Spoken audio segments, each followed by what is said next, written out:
Middle East. We've called it unprecedented connections, Iran, US, Saudi Arabia, Israel, and the Gulf region. And the question we're posing tonight is really around diplomacy, and where the question is, can regional dialogue and diplomacy succeed where maximum pressure has failed? Since most experts would agree that maximum pressure has failed in all of its major objectives. To be clear,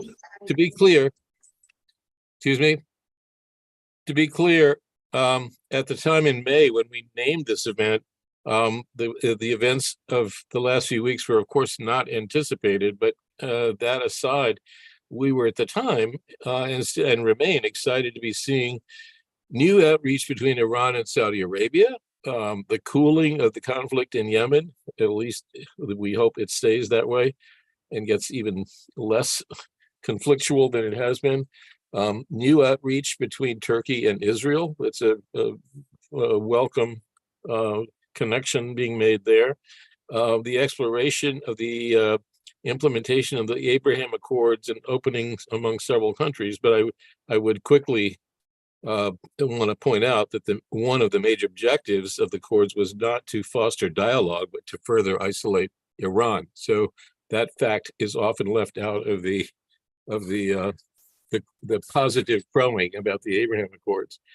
We've got a 3-person expert panel on Iran tonight and the region as a whole. It includes a former senior diplomat to Iran and Islamic Africa, an expert who's been called the most effective advocate on the Hill for issues related to peace and the Israeli-Palestinian-U.S. relationship, and an expert on Iran in the context of personal knowledge. Years of policy work on long-term relations with the DC think tanks, and as well as a journalist and writer who's written for major national and international publications. The goal we have for tonight is to dig beyond the headlines and the human tragedy, the horror of Islam, of Hamas and Israel, and the conflict that we're seeing right now that is ongoing and may get worse. But in the context, since we're in a kind of context mood tonight, is that this is the 6th conflict in Gaza in the past 16 years. It's the six in 16 years. So there really have not been very many years of peace. And I think it goes without saying that neither side, stepping back to the bigger picture in that region, neither side has found a formula for peacefully sharing their land after 75 years of conflict. Another point we'd like to make, as though that weren't enough, we're trying to get beyond the conflict and tit-for-tat situations that we've been living with, and look forward tonight beyond oil that's been the economic foundation for most of the big economies in the region, and to tune into what I would call macroeconomic needs that some of the visionary leaders in the region have embraced. And this is really for all of us, but particularly for those in that very climate-sensitive region of basic survival, existential threats of climate change. You know, they've been experiencing extreme temperatures over 130 degrees for long periods of time. You know, it makes Phoenix look like a Minnesota. So the climate change-driven water scarcity and drought are forcing major changes on the region very soon, and might be thought of as an opportunity to get up and above a lot of the conflicts that we're seeing right now and have been seeing for years. I'd like to pass the baton to Paul Barker, my colleague from the Peace Corps, who will introduce the speakers and initiate the dialogue. Paul is a Peace Corps Iran editor of our monthly advocacy bulletin and has many years of direct experience working with NGOs and living in Iran, Afghanistan, and I think mostly Islamic Africa, but maybe other non-Islamic areas there as well. Paul, take it away. Okay, well, thank you very much, Tom. This is going to be an interesting but challenging panel, I think, as we get into the topics and the spread of things and how rapidly things are changing. So we're going to have opening remarks from our 3 panelists, and then I've got a few questions I'll be asking them. We'll give each of them 5 to 10 minutes to make some opening remarks. about the overall situation, and focusing on their areas of background and expertise. First one I think I'm going to call on is Dylan Williams. Dylan I mainly know through Zoom calls on advocacy issues concerning Iran from his days at J Street, where he was acclaimed lobbyist and gave a lot of solid guidance and advice and insight to other advocacy organizations looking for a peaceful way forward between the United States and Iran. He's recently moved on to the, what do they call it? The Center for International Policy. But he still maintains a strong focus on Iran issues and Middle East in general. Given his background in J Street, he has particular, I think, strength in understanding and interpreting realities in Israel and how that relates to this. And it's been complicated. Israel and Iran have had a complicated relationship for a long time. So, Dylan, I'll let you take a few minutes to explain where you think we're going and what the current tensions between Israel and Iran might take us in the coming future here. Thanks so much, Paul, and thanks to you and Tom for organizing this. It's a pleasure to be here with everybody, especially with my fellow panelists. Really looking forward to this conversation. 3 points I just wanted to start off with, and then we can get into any details in the question and answer period that people are particularly interested in. The first is something that may sound obvious, but let me go into it in a little depth, and that is US policymaking toward Iran is viewed through the lens of pro-Israel politics. Now, why is that? First of all, there is a genuine desire on the part of US foreign policy makers, and that includes professionals and political appointees, as well as lawmakers, to genuinely do what we can for the security of Israel. There is a close special relationship between the two countries. For the most part, it has been a supportive one with shared aspirations, if not shared values, always lived out. But it's also important to recognize that there is a substantial political component to this that doesn't have much to do with policy at all. And that is, over the course of several decades, there have been pro-Israel groups that have carefully amassed considerable political power and influence on Capitol Hill, among people who try and seek even higher office, and among policy professionals in Washington, DC, and elsewhere. And, you know, this influence machine really does impact outcomes when it relates to US policy on Iran.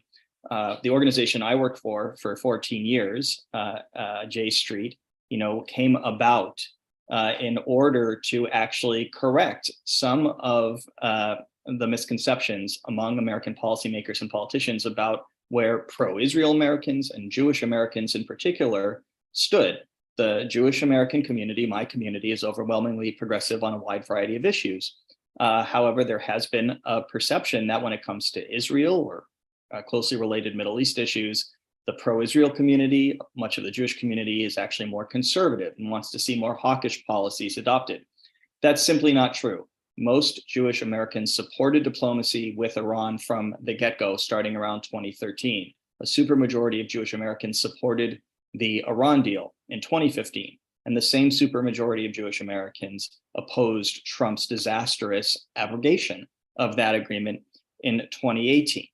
But nevertheless, you still see particularly Republican and centrist Democratic politicians trying to adopt as hawkish a line as possible when it comes to Iran, because that is where powerful pro-Israel interest groups have encouraged them to be. And what's particularly interesting about this is the second point I want to raise, which is that Israeli opinion on the best approach to Iran is actually quite split.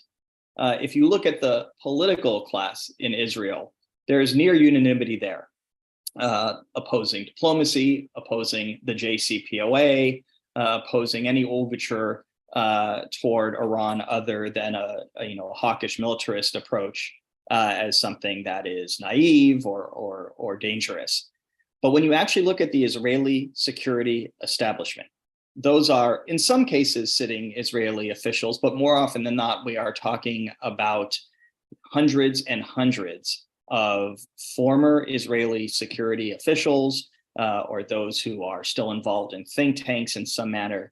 They overwhelmingly support diplomacy as the preferred means of addressing Israeli and US concerns and large, other countries' concerns with Iran, whether it is on the nuclear file, whether it is on Iran's destabilizing activities in the region, or any other series of concerns that Israel, the United States, and some of our traditional partners have with Iranian activities.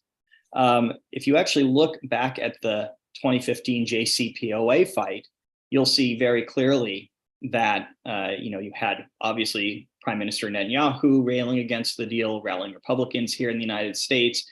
You had groups to the right of my former organization, J Street, like AIPAC and AJC, American Jewish Committee, lobbying against the deal. But then in support of the deal with the Obama administration were groups actually representing the majority view of the Jewish American community, like J Street.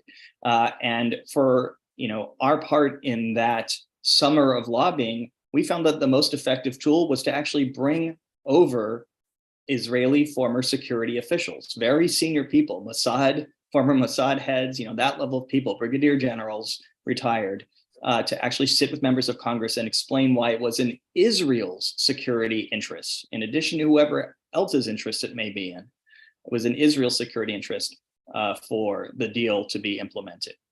And we saw the same level of resistance. In fact, I would say even more resistance from the Israeli security establishment opposing the Netanyahu government's position in 2018, when Prime Minister Netanyahu encouraged Donald Trump successfully to abrogate the agreement. If we're seeing any consensus right now in this very dangerous moment with the Israel-Hamas war going on in the Israeli security establishment, it is around one idea, and that is they do not want Iran to enter this conflagration. The Israeli security establishment, even those that may have hoped in years past that at some point there would be a final military confrontation with Iran in which Israel, or in their view, the United States more preferably, could seriously degrade Iran's nuclear program and some of the other capabilities of the IRGC, even those who may have wanted that in the past don't want it right now. Israel has its hands completely full with the situation in Gaza, a deteriorating situation in the West Bank, a deteriorating situation on its northern border with Iranian-backed groups there, and it does not want an escalation in that, and certainly not an all-out regional war in which Iran is a key player. And so that's what the consensus looks like now. So the third and final point that I wanted to make up front is, well, where does it go from here in this very perilous environment? And I really do think it depends on whether we see a major escalation by Iran or a significant escalation by Iran via its proxies. If it is not the case, if we are all lucky enough to avoid Iran being drawn into this fighting, I think we come out of this, as awful as the situation is, with an opportunity to re-engage Iran and a number of regional players diplomatically, to set up an architecture that better reflects the security and serves the security of all in the region. I think also one consequence of the crisis we're seeing right now is that the piecemeal normalization process that was the North Star of the Biden administration in the Middle East, whereby they were trying to get a mega deal with Saudi Arabia, that looks like it is, you can pick your euphemism, on hold, on ice, slowed down, whatever you want to say. It's certainly not charging ahead at the speed it was before. And it's very likely, unlikely to be concluded before the next US election. I think that actually provides a bit of even more of a window to engage Iran, because we are not going headlong into this normalization agreement, which at the end of the day was going to be an arms deal and the supply of a U.S. Nuclear program to Saudi Arabia for the purpose of countering Iran. And that's actually going to end up providing more space. I should say the lack of that agreement or set of agreements is going to end up providing space that wouldn't have otherwise been there to re-engage diplomacy. But again, once this current crisis and very dangerous moment is over, the scenario, if Iran does engage in this war, well, then all bets are off. We do not know what the region or any actor in it will look like coming out of a conflagration like that. And it's a very, very scary prospect. So I don't want to make any predictions at all whatsoever. But just to reiterate that, it is a priority right now, it seems, of both the Biden administration, the Iranian regime, although others on this call could speak much more credibly to that, but even the Israeli government and its top security officials right now, that Iran not be drawn into this fighting. Paul, I just want to interject real quickly. I've neglected to mention, we have such a large number of participants. Please, if you have questions, put them in the chat. We're not going to be able to take, raised hands with this many people involved. Put your questions in the chat and we will compile them and get to them towards the end of this 90 minutes. Okay. Well, thank you very much, Dylan. It gives us a lot to ruminate on. And we'll come back to a number of those points, I think, as the discussion moves forward. Next, I'd like to call on Asal Rod, whom I got to know more recently when she was on a panel at our Peace Corps Iran conference in Chicago. Asal has spent some years with NIAC, the National Iranian American Council, and she's currently with the Eurasia Group Foundation. She's a policy analyst, a strong background in Middle East, particularly Iranian policy and politics and history. She, I think, can comment on Iran-focused side of these issues with a lot of authority. So, given your broad background, I'd like you to take this wherever you'd like to take it, but with a focus perhaps on some of the international dimensions as well, as China has come in to reflect some interest in making deals in the Persian Gulf, facilitating the signing of the agreement between Saudi Arabia and Iran recently, shifting architecture. Russia has become closer to Iran through recent events for unfortunate reasons, I'm afraid. And obviously the Israel dynamic, as Dylan has laid out, has changed a lot of where we're going, perhaps with the Abraham Accords. Asal, where would you like to take us? Well, thank you, Paul and Tom, for organizing this. I'm happy to, I want to keep my sort of initial comments a little bit shorter and hopefully get more into a discussion with my fellow panelists as well as questions from the audience. What I'll say, Paul, based on your sort of like opening and question, the first thing I always like to say in a situation where we're talking about, like, this conversation was initially framed as an idea of cooperation, right? Because it's based on connections. It's the idea that there are states in the region that are taking their own initiative to create more peaceful and better relations. It's a movement like 2023 has really, in the since March, since the normalization between Saudi Arabia and Iran, we've seen more of that kind of diplomacy in the last several months.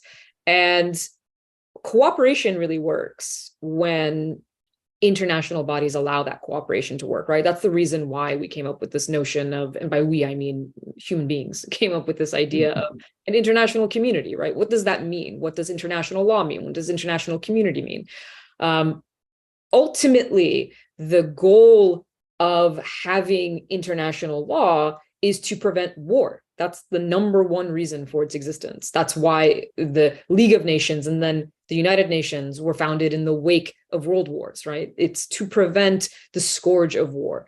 And so, to Dylan's point earlier, I think when you look at the different players, if you look at Iran, if you look at the US side, if you look at the Israeli side, everyone is really sort of trying to avoid a conflict, a larger conflict.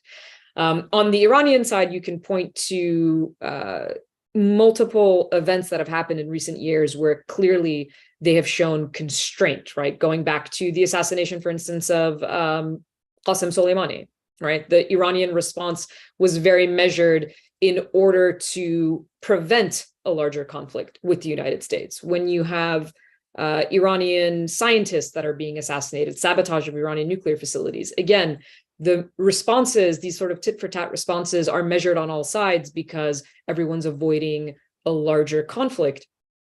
Now, we can talk about how we can get into a larger conflict in the situation that we find ourselves in now based on what the Iranian reaction is. But of course, we also have to talk about the US reaction and the Israeli reaction, right?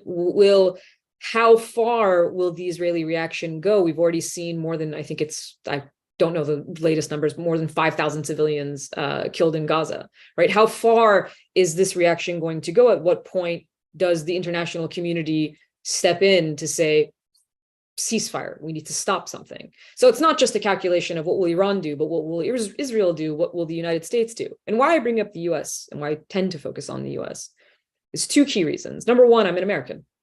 I focus on the US because most people focus on their own countries, right? Most people focus, that's not unique to me or anyone as an American to focus on what our government's actions are. There is a unique quality, though, of why focus on the US, because the US has a unique amount of power. Especially if we're talking about the current situation that we find ourselves in, especially, we always talk about US power over its adversaries, but the US theoretically has power over its friends. It should more so, right? If the United States government is providing billions of dollars in billions of US tax dollars in military aid to Israel, then that gives the United States leverage in what actions that government takes. So when talking about, I think in any situation where we're talking about diplomacy, when we're talking about cooperation, when we're talking about security architectures, right? Why do I say all of these states want to avoid a larger conflict? Because all of them want to live in some, security. That's why you see a detente between Iran and its Arab neighbors in the Persian Gulf, because they're looking for a more secure region. And on the side of GCC states, they're looking for more security because their objective is, economic projects, right? You have it for Saudi Arabia, for MBS, for countries like the UAE, for Qatar, Bahrain, for all of these countries. Really, they're looking for economic projects, changing their societies for the better, and that requires stability, that requires security. And so I think that we can't discount the role that the US plays. And we can't also discount the fact that what we often say is quite different than what we do. So we can use very flowery, wonderful language like human rights and international law, but when we don't apply it equally, there's a problem. There's an inconsistency there. We can talk about things like the Abraham Accords, right? This is Democrat and Republican. The Trump administration and the following Biden administration have both lauded this idea of the Abraham Accords. And yet the Abraham Accords entirely ignored and continue to ignore a significant issue within the region. And we are seeing the consequences of that play out as we speak. And as long as the US lauds these superficial ideas of diplomacy, these superficial idea of peace, then we'll continue to have conflicts. So I really think that one of the things that's important to discuss, especially because, like I said, we're Americans, we're discussing it as Americans, is our own policies and how those policies affect what we see in the region today. I'll just mention this and we can hand it off to John. Where we would be today with Iran could have been quite different if we had actually stayed in the JCPOA, right? The idea of the JCPOA was to curtail Iran's nuclear ambitions, to ensure that Iran cannot build a nuclear weapon with unprecedented international oversight of its nuclear program, which Iran agreed to and abided by. And it was meant to be also not, the floor to diplomacy, not the ceiling. It was meant to create an area in which there could be more cooperation, even with your adversaries. The reason being, that's when you need the most cooperation. That's what diplomacy is for. Diplomacy is for cooperation with adversaries, to resolve conflicts without getting into a war, right? So these decisions that were made years ago, still have consequences of where we have leverage and where we don't. And we may have had more leverage over Iran today if we had actually abided by the agreements that we helped create. But unfortunately, that is another thing that the Biden and Trump administration share. While the Trump administration withdrew from the deal, the Biden administration, years into their first term, have failed to revive that deal as well. So those are some of the things I think that I want to put out there to think about in terms of how we move forward, if ultimately our goal is diplomacy, cooperation, and peace, which I think, at least for this group of people, that happens to be true. Well, that puts a lot on the table. Thank you for stitching that all together. And I think as constructive a framework as you can probably get to. And we'll come back to a number of these points as we move along. To me, it's curious that for all the talk about the Abraham Accords and how important they are and whatever relationships have been developed, they were not looked at by Israel as a way to work with its neighbors to solve the current crisis in Gaza. It's an afterthought. It's not there. Anyway, perhaps we can come back to some of this later. Our third panelist is John Limbert, who I've had the great pleasure of knowing for 52 years. John Limbert was in charge of the Persian language program when I was a Peace Corps volunteer in training in Hamadan, Iran. And he went on to have quite an important role in many different areas. He taught at the university in Shiraz, the Pahlavi University. He became a diplomat and was at the U.S. Embassy in Iran when it was in Tehran when it was taken over by students. And we have an unfortunate connection there because one of the students who helped take over the embassy was one of my former students when I was in the Peace Corps. So I always have to apologize to John for that. But he spent a number of years as a diplomat and rose to the level of ambassador. He's written a book on diplomacy with Iran. He's also written an entertaining novel. But he's a spokesperson or commentator often on Voice of America on issues in Iran and speaks in Persian, which a lot of Iranians appreciate, having that fluency and that touch. He has a delicate sense of humor, which goes a long way. So whoever's in charge of the panel can perhaps bring John's picture up on the screen. I still got Sal, who I'd love to look at, but we're moving on to John.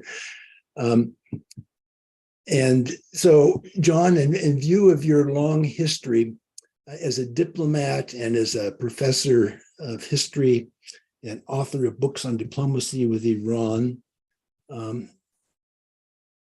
how do you see the opportunities for America to have a more constructive relationship with Iran? It's been 44 years with a couple of ups and downs, particularly the JCPO agreement, OA agreement. We're not in a very good pace now. Does the current situation provide us any opportunities? Thank you, Paul, and thanks to Tom and the people at MAPA for this. I also send greetings to some good friends I see in the who are with us tonight, who I think many of us share the experience of Paul and Tom and me and I of having been in Iran in those particular days and carrying such good memories. I'd like to leave a lot of time for discussion as much as I can. So I'll just make 3 quick points. First, a personal disclosure. My connections to Iran go back, oh my gosh, now it's over 60 years. And those are connections that are professional, academic, and personal. I'm a great admirer of Iran's culture, its history, and its amazing and incredibly creative people. I am not, however, in the interest of full disclosure, I'm not an admirer of the Islamic Republic. I've always believed that our Iranian friends and relatives deserve something better than that.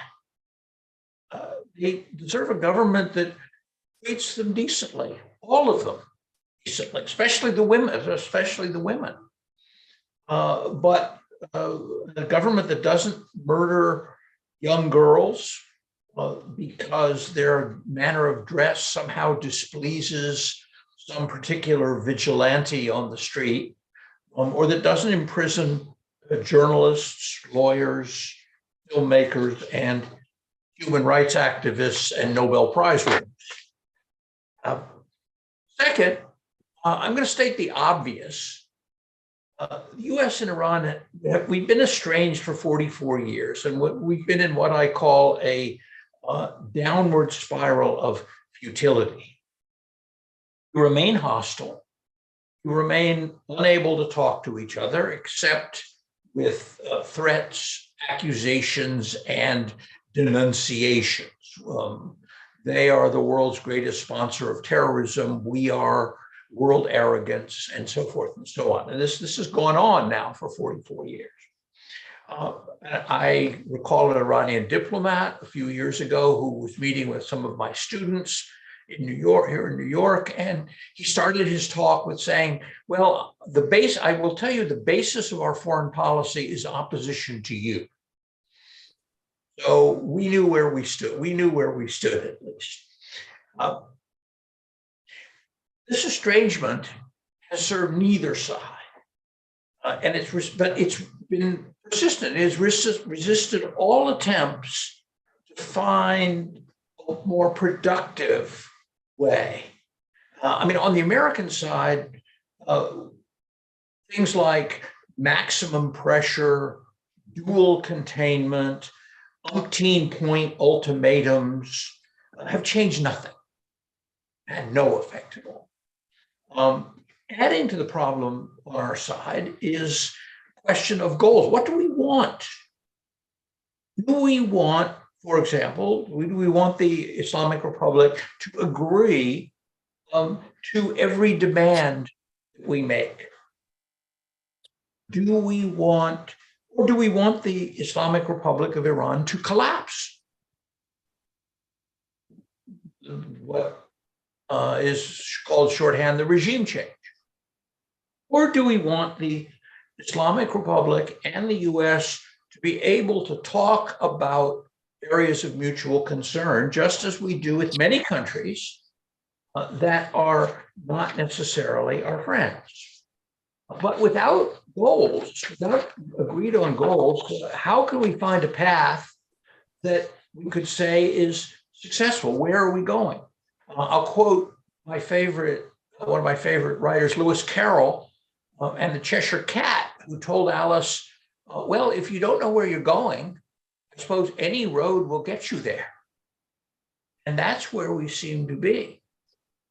Third point, last point, and others have raised this, is Iran going to get involved in a wider war in the Middle East during this current crisis? Of course, a brief answer, I'll put my Iran expert hat and say, I don't know. But history, of course, is full of countries, including our own, getting into disastrous wars through mistakes, misreading the other side, and miscalculations. But I would note that the Islamic Republic, despite its anti-American and anti-Israeli rhetoric, the leaders there have one overriding goal, which has nothing to do with the United States or Israel or anyone else. Their overriding goal is personal survival and staying in power. And those two goals override everything. They may not care how many Arabs die fighting in Israel. We certainly don't. But they do care about keeping, not committing political suicide. While most Iranians have to endure inflation, unemployment, drought, and a thuggish regime that attempts to even control even their private lives, rulers have learned a very important lesson. And that is, while power may corrupt, absolute power is actually a lot of fun. And they don't want to lose that absolute power. I leave you with these observations and very much look forward to our discussion. Thank you. Well, thanks, John, on those cheery notes. What can I say? Yeah, really. One question's come in for Sal. Paul Shannon asks if Sal could talk about the internal strife going on in Iran and how it affects Iran's foreign policy. What attitude is best for the U.S. peace activists to have towards the protests? I think that's an interesting question because what should we be doing? How can we support and how can we avoid undermining what's going on in Iran? That is a good question. It's a complicated question. In terms of Iranian society is one that is under a lot of pressure from every direction. And that's something to keep in mind, right? It's in its own domestic pressure because of a corrupt, authoritarian state that doesn't allow them basic freedoms like what they can wear. Its mismanagement and corruption also has facilitated an economic spiral that's coupled with U.S. sanctions. And I have to say that because to ignore U.S. sanctions is to pretend that they don't exist. They do. That combination has forced millions of Iranians into poverty in the last several years under maximum pressure. I mean, I didn't coin the term maximum pressure.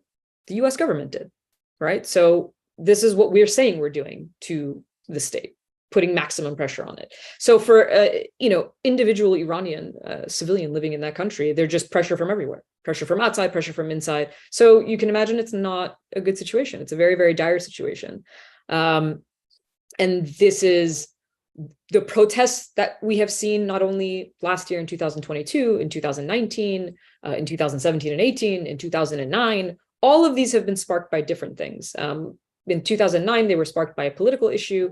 In 2019, by an economic issue. In 2022, by a social issue. And that in and of itself sort of gives you the magnitude of grievances that exist within the state, right? Because there are so many different factors that can cause these massive protests. And we've seen the protests die down would be the wrong way of saying it. They were crushed, right? They were quelled by Iranian security forces.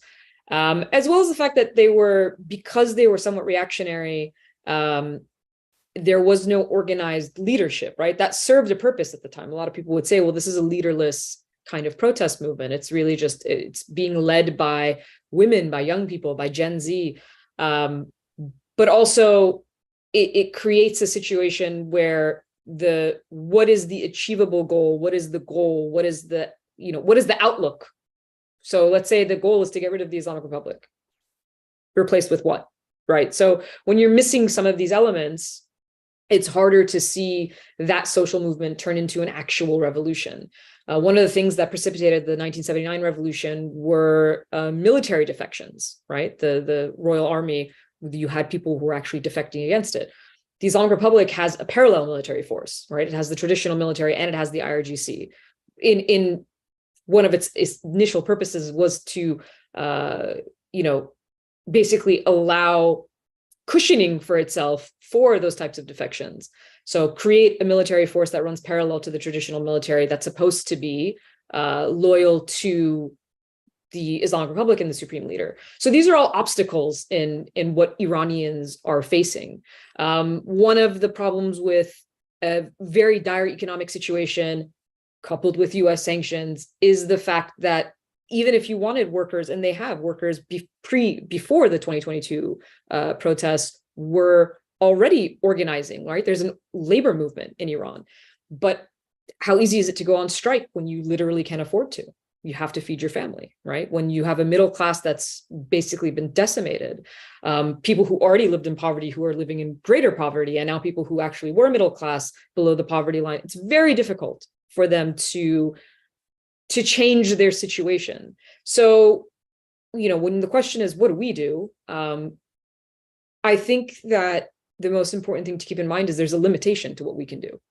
Right? There's a limitation to if you're a peace activist in the US, of course we should be supporting protests in Iran, because what are they protesting for? Basic rights. What are they protesting for? For being able to live. That's something everyone should be able to get behind. But what can we do? I mean, really, realistically, what we can do as Americans is focus on American policy. We can't affect Iran in the way that, and there are examples of the US trying to, John mentioned regime change. There are examples of that, and they haven't worked out so great. So it's a very dangerous game for us to play. One of the things that we could do is make sure that the sanctions we are imposing on Iran are not harming the very people who are struggling against that authoritarian state, whether it's access to the internet, right? It was one of the things that we saw in the protests is the Islamic Republic cracking down on the internet itself, shutting down the internet so that people can't get the message of what's going on inside the country out. Well, sometimes the reason why Iranians can't access certain websites or certain platforms is actually not even on the Iranian side. It's the US side because of sanctions, right? And we saw the Biden administration following the protests that were sparked in September of last year, take a step in addressing, for instance, that one thing, right? Sanctions that affect Iranian access to the internet. But there's also, I think that to the point that John made, we have tried pressure-only policies for over 4 decades. They have not worked. I mean, by every measure, they haven't worked, right? If your measure is regime change, didn't work. If your measure is changing, bad behavior to align with the US interests, it didn't work. If it's helping the people of Iran, it didn't work.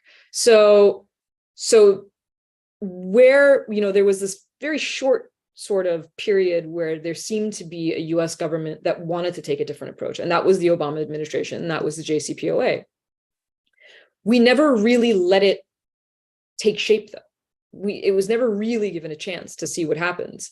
So, I would say if you've tried something for over 40 years and it's failed, try something new, try something different. But in terms of US activists supporting protesters in Iran, absolutely we should. Okay, thank you, Asal. Next question, I think I'm going to put to Dylan. It has to do with nuclear proliferation. You talked earlier about JCPOA issues and your work with J Street in favor of that agreement. So the question is, should we also include the domino effect of what would happen if Iran gets nuclear power? Well, it has nuclear power in the sense of making electricity, but I think we're talking about nuclear weapons. The question whether or not Iran really wants to do that, but theoretical possibility it could. And certainly Saudi Arabia seems to be pushing for nuclear assistance from the US as part of its Abraham Accords bid. What are the dangers here, Dylan? And what do we do about it? So let me answer that question in 2 parts in a kind of reverse chronological order. Let's, assume we suddenly wake up one morning and there's a state of affairs where Iran has at least one, if not more, nuclear weapons, which is not where we are right now. And the best estimates are we are, several months away, if not a year or more away from weaponization, if Iran decided to make a nuclear weapon.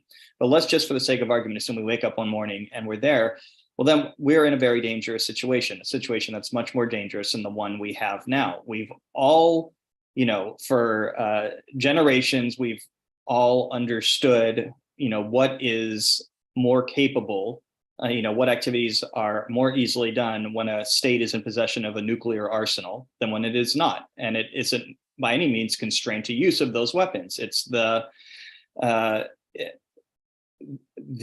presence of those weapons gives states a freer hand in terms of their conventional activities. The best example we're seeing of that right now is Russia's invasion of Ukraine, where the United States and NATO is essentially unable to actively join in the protection of Ukraine beyond providing weapons and maybe at the very fringes training and guidance, for fear that then becomes a direct conflict between the United States and its NATO allies and Russia, which can quickly escalate into a nuclear conflict. And so a nuclear armed Iran, one could easily see being more confident in getting away with disruptive conventional activities, whether it's related to its ballistic missile program, its support for international acts of terrorism, what it does through proxies, etc. So it'd be a very dangerous situation. And it's why in the United States, you have Democrats and Republicans across the political spectrum united in the objective of ensuring that Iran never gets a nuclear weapon. But let's actually take the scenario which would come before that, because that's also an interesting scenario. What if we detect that Iran is going for a bomb? What if we decide it has pressed the button on making a dash for a bomb? That itself is a very volatile situation. I think you would then have Israeli military action. I think there's a substantial chance of US military action, even under the Biden administration, in the event that Iran is detected to be making a dash for a bomb. And of course, that's going to very likely lead to the kind of scenario that we're all trying to avoid right now, in hoping that Iran does not join in one way or another the fighting that's taking place between Israel and Hamas. So again, no great options once Iran starts to go down that road, which is why the JCPOA was so valuable, to have Iran's nuclear program locked in a box with 24/7 monitoring on it to ensure we don't even have to get to that breakout scenario. Would you like to comment on Saudi Arabia's request for nuclear assistance as part of its It's absolutely cynical and dangerous. I mean, I understand from the Saudi Arabian regime's perspective why they would want that. It just means that they are able to, they want a nuclear weapons threshold nuclear program. They want to be able to have the enrichment capacity. They want to be able to have the centrifuges so that they can, if they decide for whatever reason to make a dash for a bomb, they can do it just as fast as anyone else in the region, namely Iran. So that's why they want it. From the US and the Israeli perspective, we absolutely should not be facilitating that. It is just not in US or Israeli security interest for Saudi Arabia to have an advanced domestic nuclear program, especially not one that, as the Saudis have requested, does not meet the gold standard for international inspections and monitoring pursuant to the additional protocol. Saudi Arabia maintained all along during these negotiations that they do not want to accede or abide by the additional protocol. That should be the end of the argument. That is a huge red flag that they want to do something other than have this for peaceful domestic purposes. And the US should absolutely not be facilitating it, especially not for, something that normalization with Israel that should be achieved on its own merits, and not as part of an arms and nuclear deal giveaway. Yeah. May I comment briefly, Paul? John, that would be welcome. Thank you. Thank you. Well, I just recall a story about 12 years ago. I came out of retirement for a year to work on Iran issues during Obama's first term back at the State Department. And I recall one meeting in which Secretary of State Clinton asked a group of Iran people, what would you advise me to do? We wake up one morning and realize that Iran has a nuclear weapon. And there was an awful lot of hemming and hawing at the table, a lot of looking at shoes, because nobody nobody really wanted to give her what was probably the only answer, which was we live with it. And nobody wanted to do that. But later on, when I was in the department, a group of us wanted to set up a sort of an informal study group to look at that very issue, look at that question. What do we do just in case? And the message came in no uncertain terms: you don't do this. Because if word of such a thing gets out, there'd be hell to pay. In the headlines, imagine the headlines. So we were told, but the reality is, it seems to, the other thing about it, and again, this is not always a welcome message in Washington, is that a nuclear weapon does nothing to help the Islamic Republic survive. Because it's very clear, and Salah, I think, made this clear. It should be very clear to everyone. The main threat, the survival of the current system there, is internal. And one of these times, they've been able to repress protests, repeated protests, but who knows? One of these times, just like the Shah was, till he wasn't. And one of these times is, and a nuclear weapon doesn't do much against crowds in the street who are out to hang clergymen from lampposts with their own turbans. You can't stop that with a nuclear weapon. So just, adding to this is, again, has been, long been, and still will be a very difficult issue in Washington. Yeah. Can I actually add to this conversation too? About Sure, that's only fair. programs? Because I think this, the earlier point that I made about the US role, like, what do we do, right? We don't want Iran to have a nuclear weapon, because theoretically we don't want anybody to have a nuclear weapon, right? Like, that's the whole point of non-proliferation. But here's the problem with inconsistency.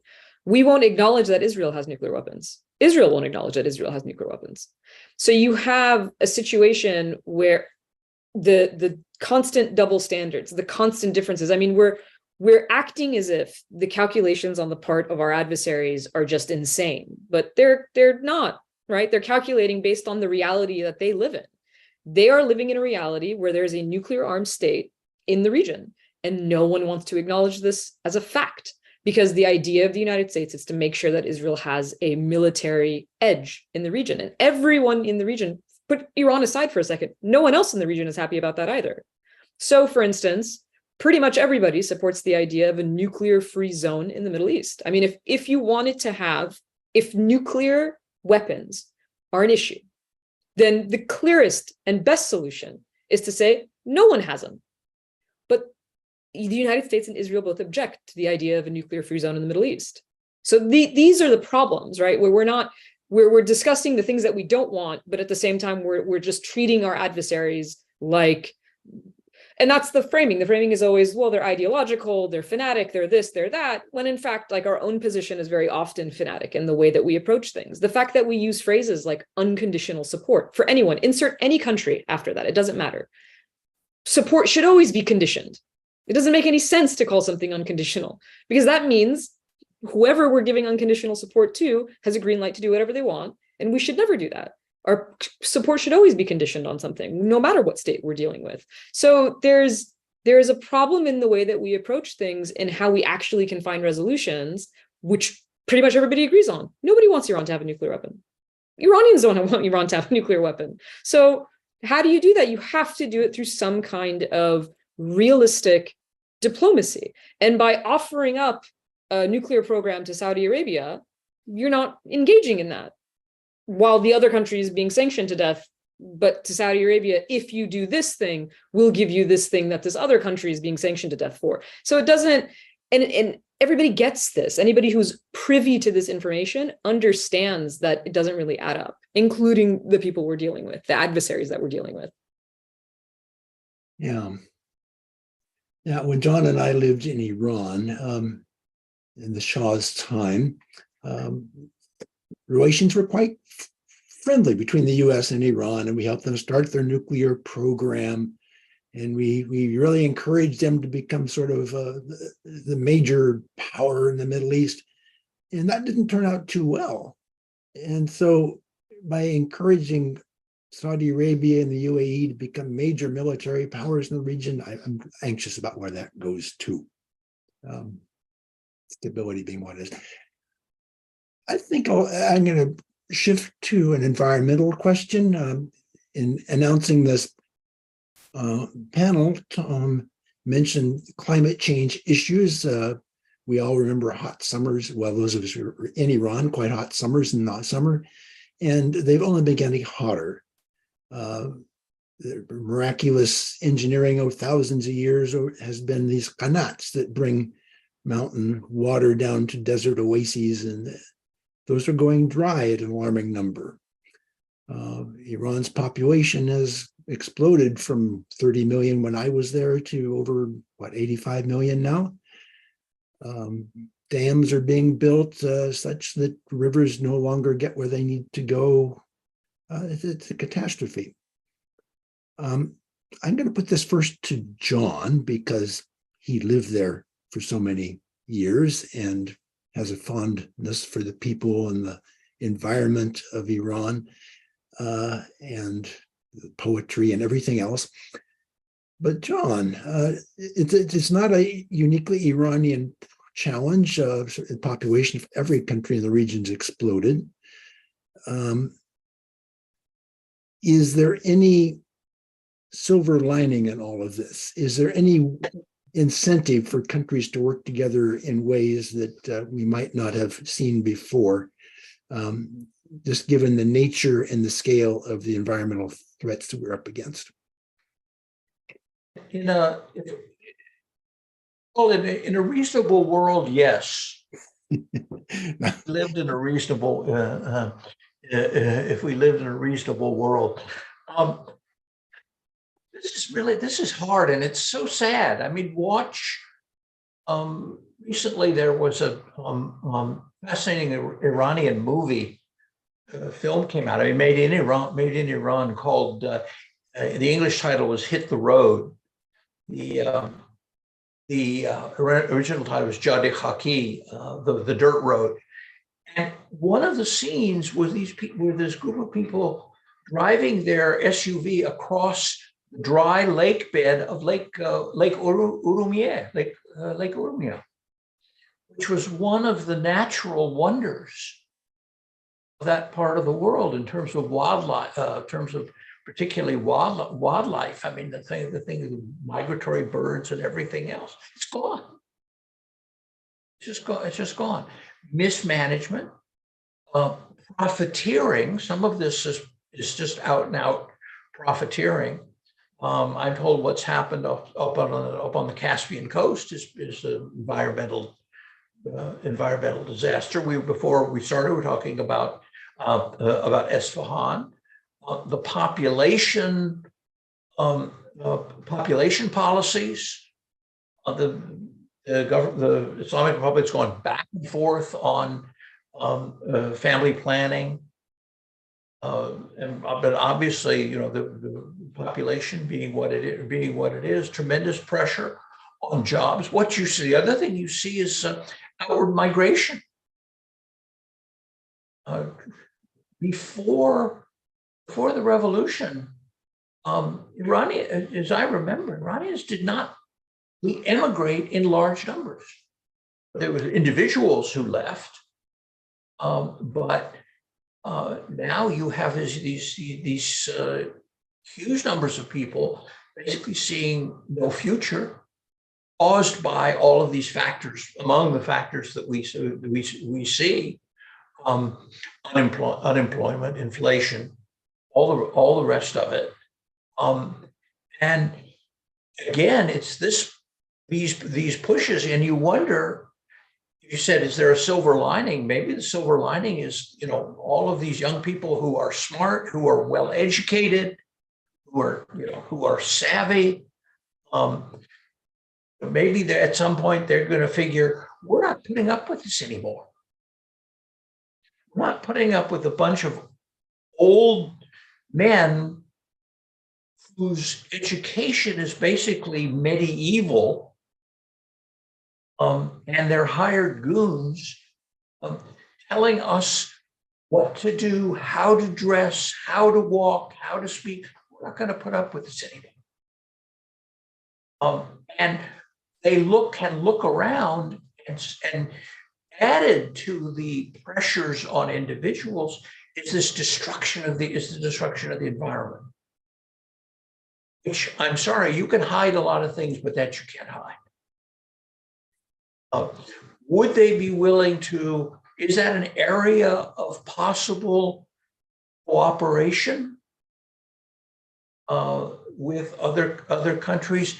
It should be, just like cooperation in areas like narcotics or earthquake construction, the construction in earthquake zones, or preservation of the environment in the Persian Gulf. All those things should be areas, and believe me, many of us have worked to explore this.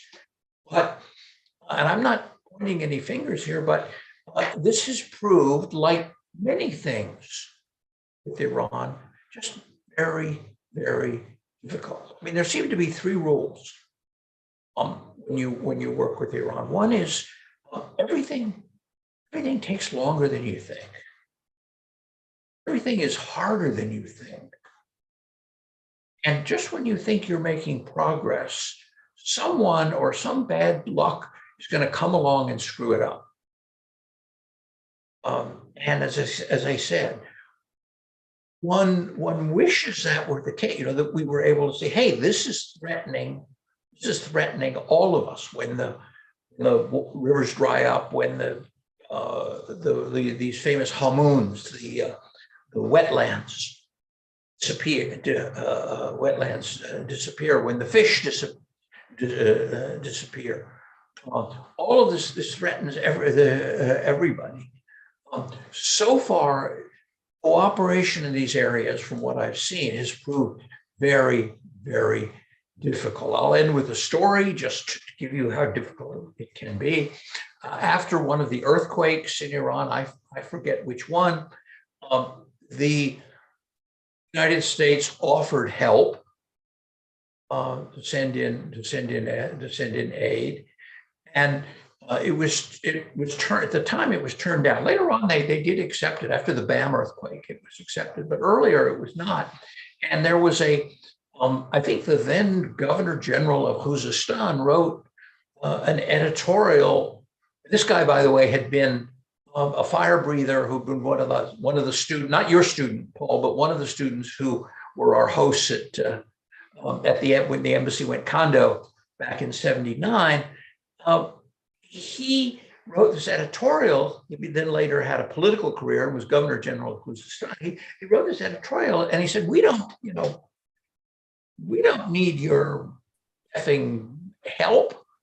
Those people under the rubble, buried under the rubble, with their last breath, are saying "Magbat Omrika." They're saying "death to America."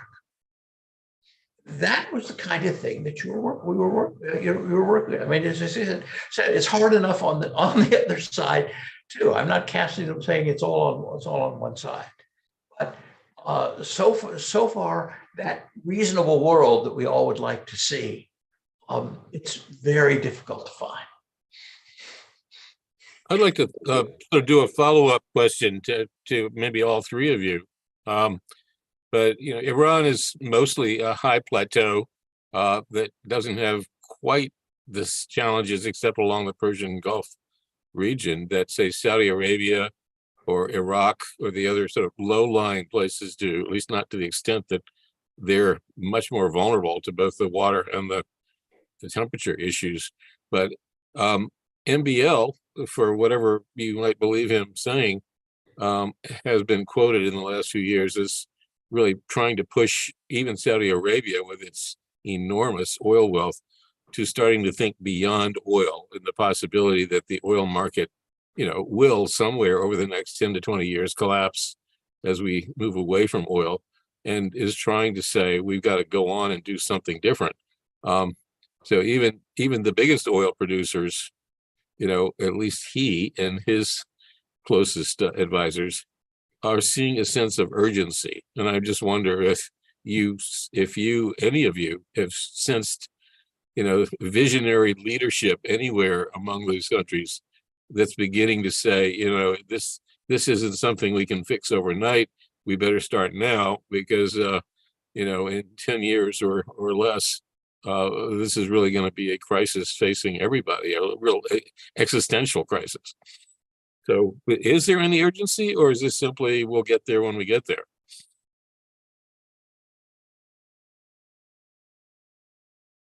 I'll just say I sense that there's the same amount of urgency we see anywhere else, right? Like what's the sense of urgency when you look at the way even individuals, right? Even if I think there was a poll a few months back that said climate change is 7th on the list of priorities for American voters. And you can't blame them for that, right? Because what was number 1?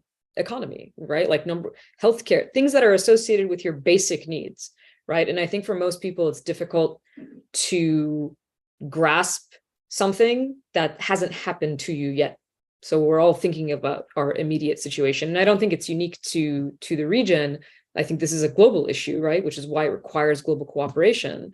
Again, it goes back to that essential idea of when we talk about nuclear threats, it's the same thing. We have 2 real existential threats that we face as humanity: nuclear proliferation and climate change. Both of these require cooperation of everybody.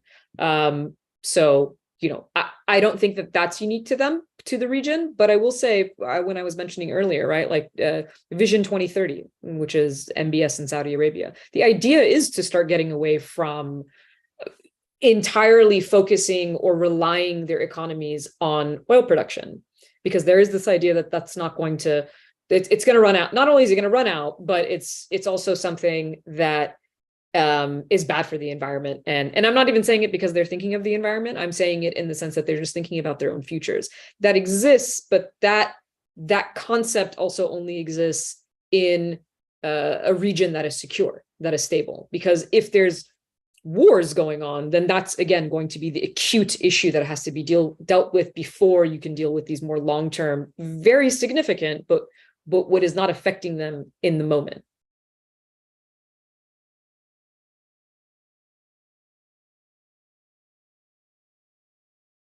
Dylan, any observations from the Eastern Mediterranean? Well, look, this is outside my area of expertise, but I will say that one of the truly regional success stories of cooperation diplomacy in recent years, before the current funding, of course, was this green-blue deal that has been developed by friends of mine at EcoPeace Middle East, and then really seized on by governments around the world and in the region. And I do think that one bit of silver lining about things like climate change, things that fall outside the usual geopolitical or domestic, in these countries, domestic political cleavages, is that it is an opportunity for regional cooperation that is relatively free of some of these old animosities and prejudices. Mm-hmm. And just another piece of that, our good friend Barbara Slavin, who's now at the Stimson Center, while she was at the Atlantic Council, had some success in when the mullahs shut down most of the other U.S.-Iran cooperation agreements, had and supported U.S. experts going in and dealing with environmental issues on a kind of a targeted basis. I thought that was encouraging, at least, that they left the door open for people that came in and looked at water issues and other issues. So that's part of my, I guess, guarded optimism that perhaps there's a little hope if we target our initial, if there is any reopening, there are some opportunities for us to take advantage of. And I think she's explored it extensively.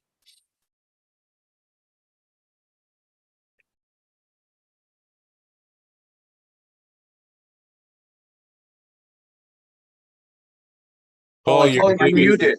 Paul, You're muted, Paul. Well, that's so I didn't bother you. No, I was just commenting that other environmentalists have ended up in Evin prison in Iran. So it can be a challenging profession there. So sometimes politicians and military leaders have a hard time thinking very far ahead. And so would anybody like to comment on the origins of Hamas and Hezbollah and how these two organizations were created and in somewhat reaction to Israeli policies and actions? And should we learn anything from that? Could I expand that question a little bit? I think in the past week, I believe it was NPR, did an excellent summary of the 1990s. I forget the exact date of the Madrid conference, but going back to that conference, which came right as the Soviet Union was collapsing, the U.S. was kind of feeling its oats and organizing what they were thinking of as a kind of new framework for the Middle East. But the basic conclusion of the writer in that case was they deliberately, just like with the Abraham Accords, excluded Iran. The country with the biggest population in the entire area was excluded from Madrid. And they were so pissed off at thinking that they deserved a seat at the table that they started engaging with Hamas and Hezbollah mostly after Madrid. And here we go again, doing the same thing with these Abraham Accords. So I'm curious whether others have sort of seen that as a trigger point to Paul's question.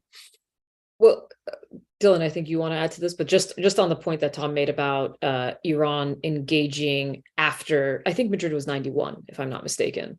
I'm not sure about Hamas. So that one I don't know. But in terms of Hezbollah, Iran was engaging. I mean, Iran helped create Hezbollah in 1982. Now, the context of it is complex. There's the Hezbollah was also an organization that splintered off from an earlier Shia organization, Amal, that was to help disenfranchise Shiites in southern Lebanon.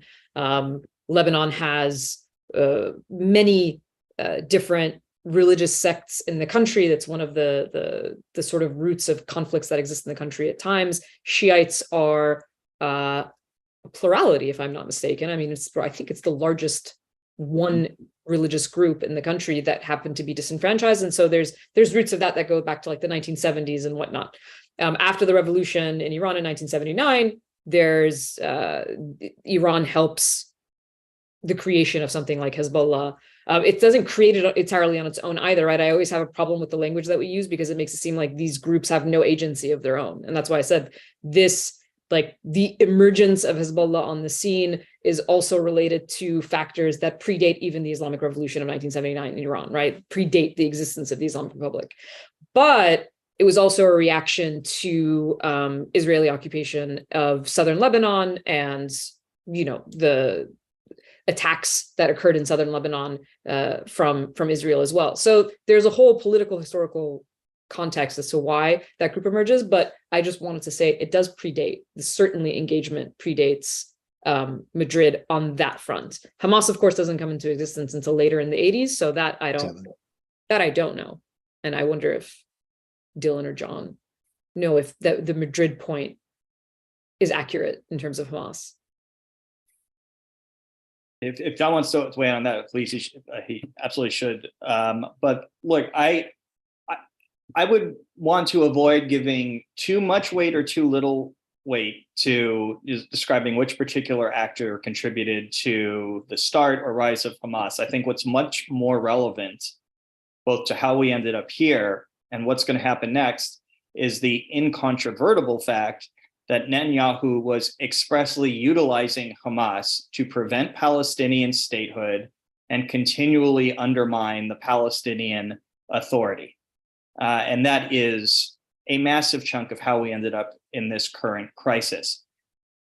Importantly, that story is being really heard and understood for the first time by a broad swath of the Israeli public, which is now much more receptive, both because of Netanyahu's attack on democracy over the preceding year, but also on the fact that he is being rightly blamed, and his group of officials is being rightly blamed for being asleep on their watch when this attack occurred.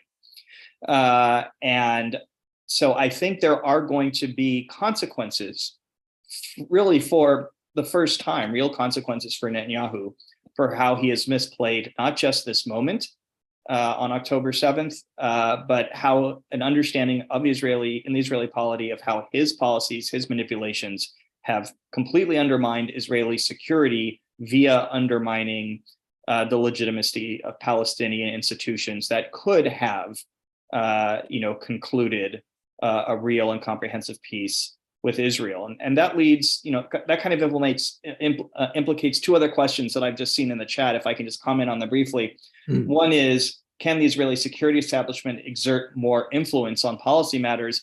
I think this is the moment where the Israeli security establishment is finally going to, come back into its own, because the Israeli polity is looking for some secure guidance on how to get out of this mess, on how to secure their country. And they do not trust Netanyahu and Likud, who they have looked to for a generation or more as the quote unquote experts on security. So I really do think that the weight of these Israeli security experts that, we had the benefit of sharing some of their expertise at J Street with folks in the United States, I think their voice is going to become more influential than ever in the coming months.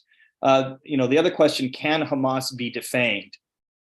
I don't think anyone knows. I think the question is so open in terms of, can it be defanged militarily without massive harm to Palestinian civilians, not to characterize what's already happened as massive harm to Palestinian civilians, which it is.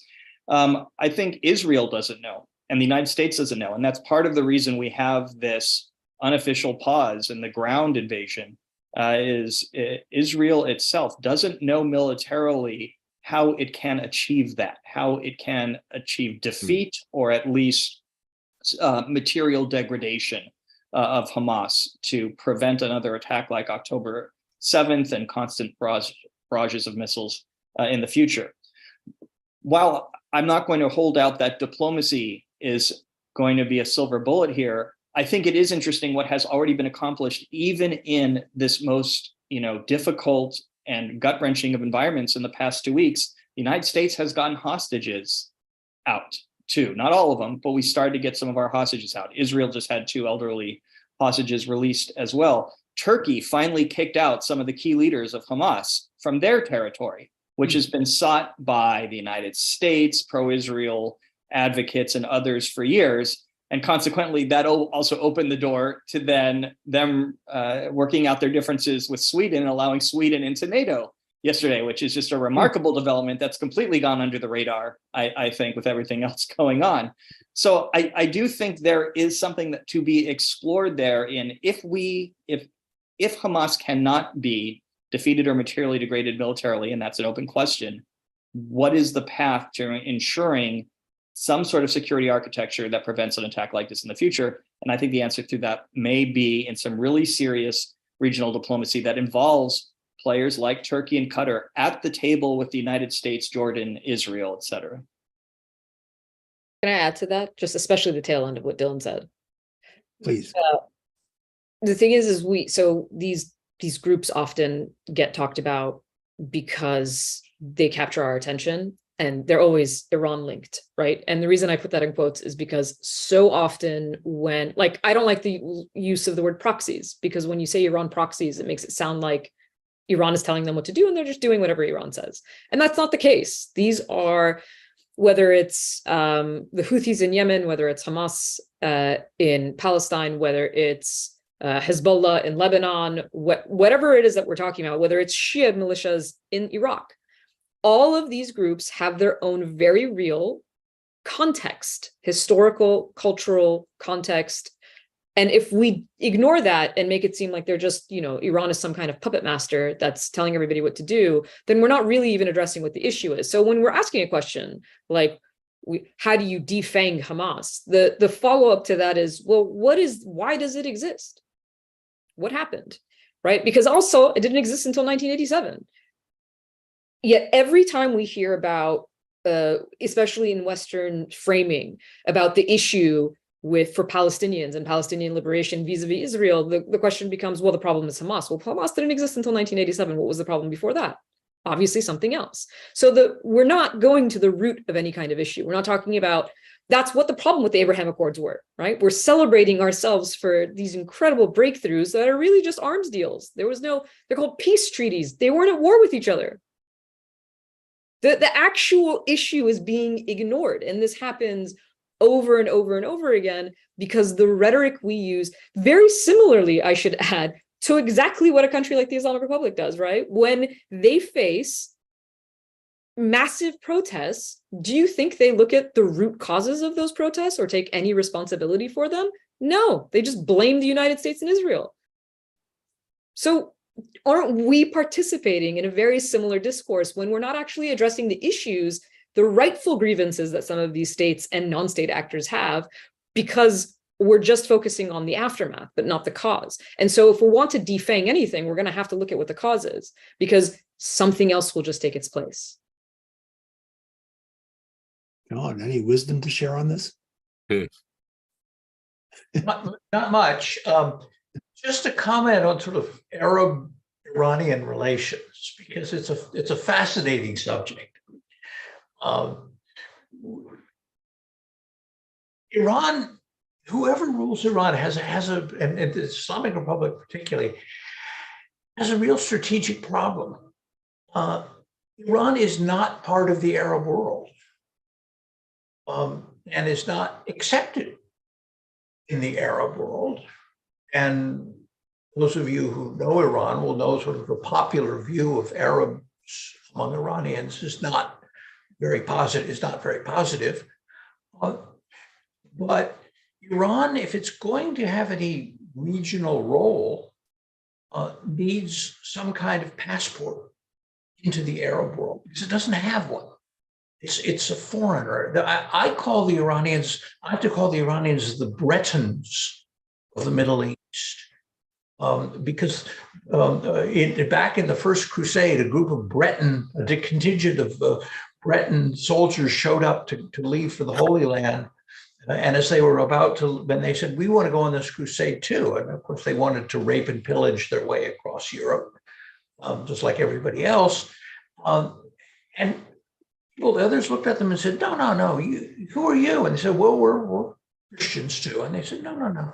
You speak a language nobody else understands, and you venerate saints that nobody else has ever heard of. That's the Iranians. I mean, they're not, most of their neighbors are either Arabs or Turks. And the Iranians are neither. Most of their Arab neighbors are Sunni. The Iranians are Shia, which is a minority of them, 15-20% of the Muslim world. So history and culture has put them outside, made them outsiders, and they're looking for a way in. And one way of getting in is to be more Arab than the Arabs. I won't say more Catholic than the Pope, because that doesn't really work.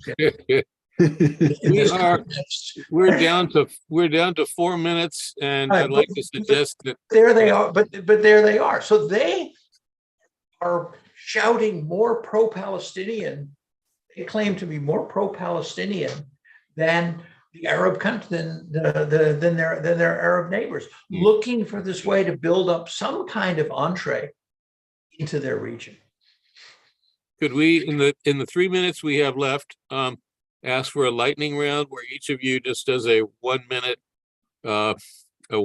quick takeaway? I know that's a little unfair, but what's the big takeaway, Asal, on the current situation as you see it, in the context of all the longer term things that we've been talking about? Well, as someone who studies history, I'm going to say the big takeaway is that we have to understand the root causes of whatever. I mean, it's like a basic problem solving thing, right? We have to understand what the problem is before we can solve it. And that requires an understanding of the cultural and historical context of whatever issue it is that we're grappling with. And the other is another sort of, basic way of understanding how we resolve issues is that we do it through consistency. We do it by making sure that everybody is held to the same standard. As soon as international law and international bodies are inconsistently used, they become tools of imperialism. They're no longer tools of global cooperation. So, just very basic, let's understand the problem and let's genuinely try to resolve it, I would say, is my basic takeaway. Thanks. Dylan?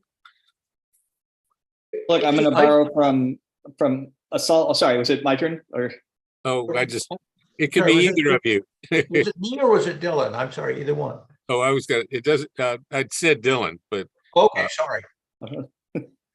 So look, I'm going to borrow from Asal's last comment and her addendum to what I said. I do think this is, in this moment, both with respect to Iran and the situation we're seeing in Israel-Palestine, after this crisis is over, or as part of the diplomacy to end this crisis and then move on to something else, it is time to go big. It is time to address the root causes of conflict and strife in the region. And I understand that not everybody can be sitting at the same table just yet, but everybody should have a seat at a table where these issues are being discussed and where the commonalities, where we can actually agree on making some progress for security, particularly for human security. We need to see the aftermath of this horrible moment as an opportunity for that cannot be just squandered in a desperate return for a status quo ante, which has led us right to this terrible moment and will keep doing so cycle after cycle. John? Very briefly, I mean, for 40 some years, I have been, and our friends, many of whom are here in this room tonight, have been advocating for some kind of different and more productive relationship with the Islamic Republic and between the Islamic Republic and the U.S. So far, we haven't been very successful. But until the day we can at least talk, not necessarily as friends, but as countries with common interests. And one of the areas it's obvious that we would need to talk about is security issues in the larger Middle East. If all we can do is threaten each other and denounce each other, that's not a very promising start to what I call diplomacy. And I'll go back to Asal's wonderful definition of diplomacy and the need for diplomacy. You do it not with your friends, but with those who are not your friends. Well, thanks to everybody for a really great conversation and the fact that we could do it in a somewhat informal manner and is partly structured, I should say. I wish we could have answered, there are many great questions that came up in chat. I wish there was some way to follow up and answer all of them.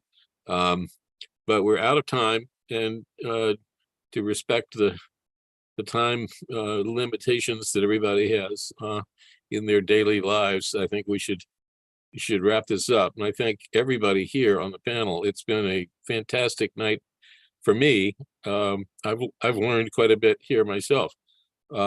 Paul, thank you very much for the moderation focus that you've done. John, Asal, and Dylan, I wish we could keep the dialogue going, and maybe we can. There's just an awful lot of problems to unravel and figure out. And I couldn't agree more with Asal that the underlying issues need to be addressed and not just yesterday's most recent bombing. So, Paul, any wrap ups for you? No, I think I'd like to just kind of close and by remembering what Asal and John said about the importance of diplomacy with people we don't agree with. So for all those politicians who don't want us to talk to Iran, please change your mind. Well, the question that keeps coming up in my mind is we haven't cut off diplomatic relations with Russia or China or many other countries that we have even greater disagreements with.